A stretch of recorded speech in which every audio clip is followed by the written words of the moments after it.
Hi guys, welcome back. In today's video, I will be discussing Gen Chem do's and Gen Chem don'ts.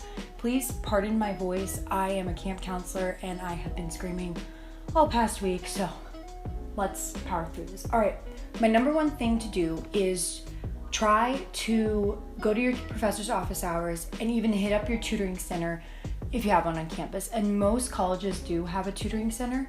The reason for this is it helps you figure out kind of what you don't know, especially going into your first college class. It can be very overwhelming because you're getting all this information and you might not necessarily know what's really important and what's just kind of added site-specific examples. And these resources can be really good for helping you narrow down what exactly is important. And then the second thing of going to your professor's office hours, I know that that can sound intimidating, but once you do it the first time, the second time isn't as hard, and you can build that relationship with your professor, which then ultimately makes your transition to college a lot smoother because you feel more connected to the university. You know people, like I have professors that you're walking by in the hallway and they'll say hi to you, they remember your name and stuff, and that's just really nice when you feel part of something and you're not just a number or like a little fish in a big pond. So specifically for Creighton, we actually have many different tutoring resources that can really benefit the student. It's all about the student. So Gen Chem and Gen Bio normally have tutoring like 4 times a week in the evening for a couple of hours, and anybody in those classes can come, stop by, and ask questions. And then there is also a one-on-one tutoring specific thing you can sign up for, which is great, especially if you have maybe a late night class or you have a prior commitment and you just can't make it. This is a great way for you to have that built into your schedule, so it's not a pain to leave your dorm or the library to go to tutoring. Boom, it's just right there. Now, my second tip is to actually review your notes after class, or at least try to do it within the class ending, so that night or the next morning. And the reason for this is so you're not having to relearn the material. I don't know if you guys are familiar with the curve of forgetting, but basically it measures your memory retention versus time, so days or weeks. And so the first day you learn the information, boom, your retention is pretty high. And after class, you can go and do your homework problems, no problem. But let's say you wait a day or two, your retention of learning that material goes from here to here. So then essentially you're gonna have to be doing like twice the amount of work because you're gonna have to relearn the material to even understand what's going on, and then be able to switch gears to applying it to how does this impact this specific problem. So staying on top of Gen Chem homework is essential for you to succeed in the class, because a lot of Gen Chem is basically just math word problems. And so keeping up with the practice will help you succeed in the course. Taking like a sheet of printer paper and writing down all the important information. That's a great way for you to weed out the information you don't need to know, and then also have something like boom, that's right there that you can refer to, and that it's not a pain to pull out your notes and having to search through everything, because notes sometimes can get pretty messy depending upon what part of the semester you're in. So it's just easier for you to have that organized. My second suggestion is to make flashcards for factual-based information work great. Like for biochem, amino acids, like that's how you learn that and that's how you drill it.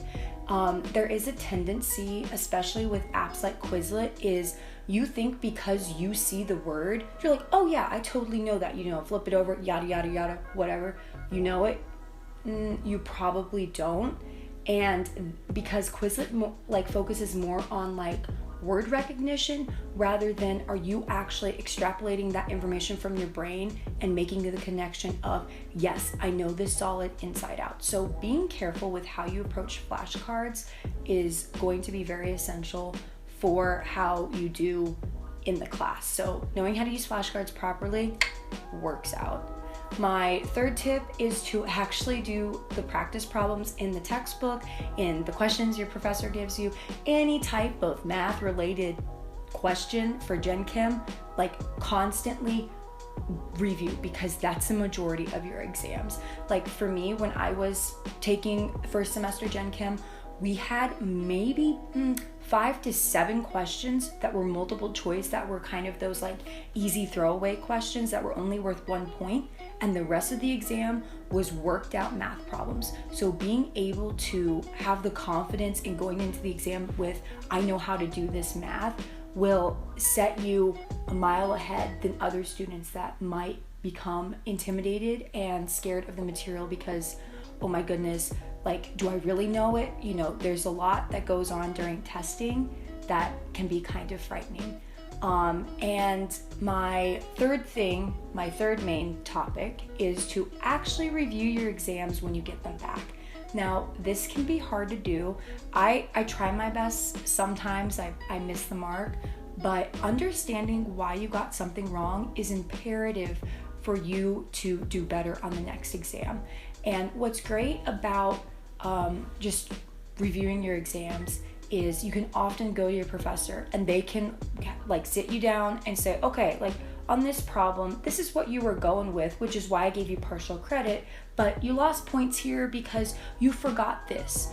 Like a common thing, at least for freshman Gen Chem, is you forgot sig figs. Like knowing your sig figs and your units will make your life a whole lot easier, and you'll get those 2-3 points back.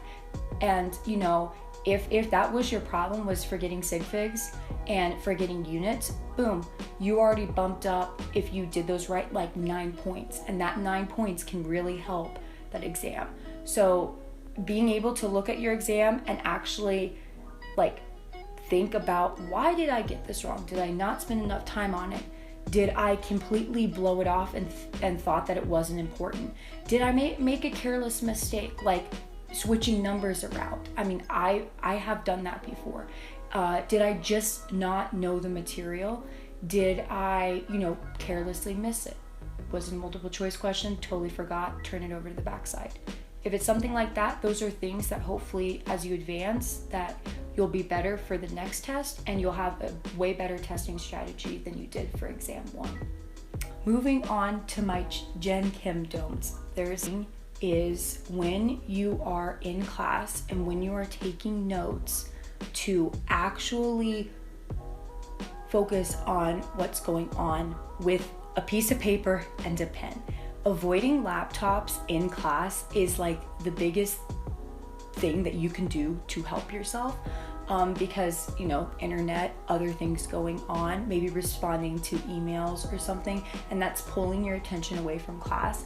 But really just learning how to take notes with a pen and paper. My next thing of things to avoid is, or at least more about being aware, is in college your exams are weighted a lot more than they were in high school. So in high school, maybe you would have like 6 to 7 exams plus a final during a semester. And they would be, the weights of those exams would be really low. They would maybe be like, 10% or less, depending upon how your class was structured. Now, knowing that ahead of time really helps you plan on studying, because college gets hectic. Sometimes you won't be able to review the material as much as you wanted to.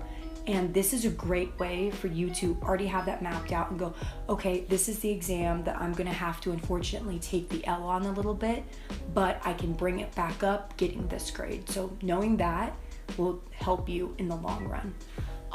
My final Gen Chem don't is, it's not really a don't, it's more like extra helpful tips. But there will be an exam that you get back that will make you feel extremely disappointed and you'll be upset about it. And whether it's because you thought you did better on it, or, maybe you knew you didn't do good, and still seeing that, C, D, or an F can like really startle you, that, that's okay.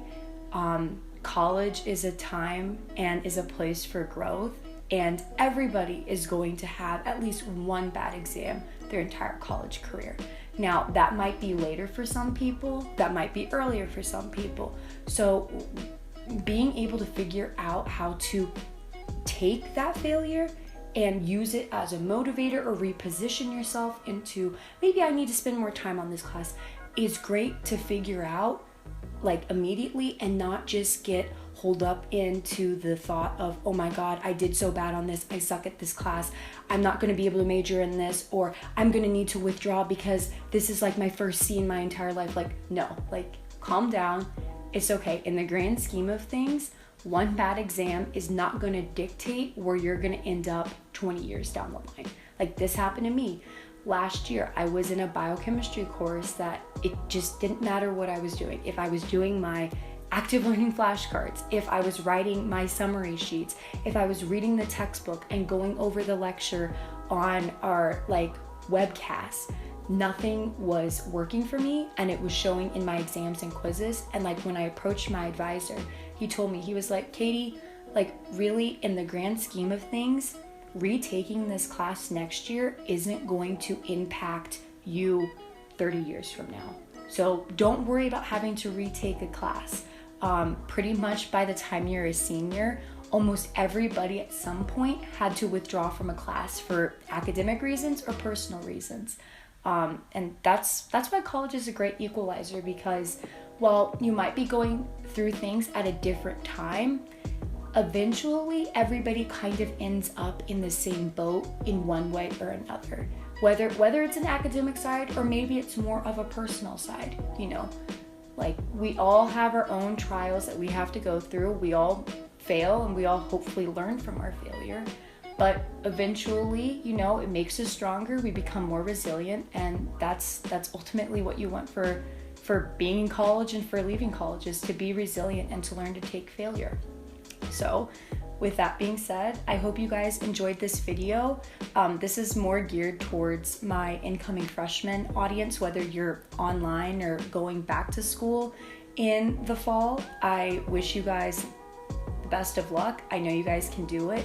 Just staying on top of your workload, making those connections with the professors as early as possible will ultimately benefit you in the long run. And for my closing, if you enjoyed this video, please like, subscribe, comment, and tell me what your favorite study technique is, where you're going to school or where you want to go to school. And if you want to see more stuff like this, please check out my Instagram at The Optimistic Philosopher, and you'll see more pictures of my chemistry research, more like hobby type stuff, and just science stuff in general. All right. I hope you guys have a good one, and I'll see you later. Bye.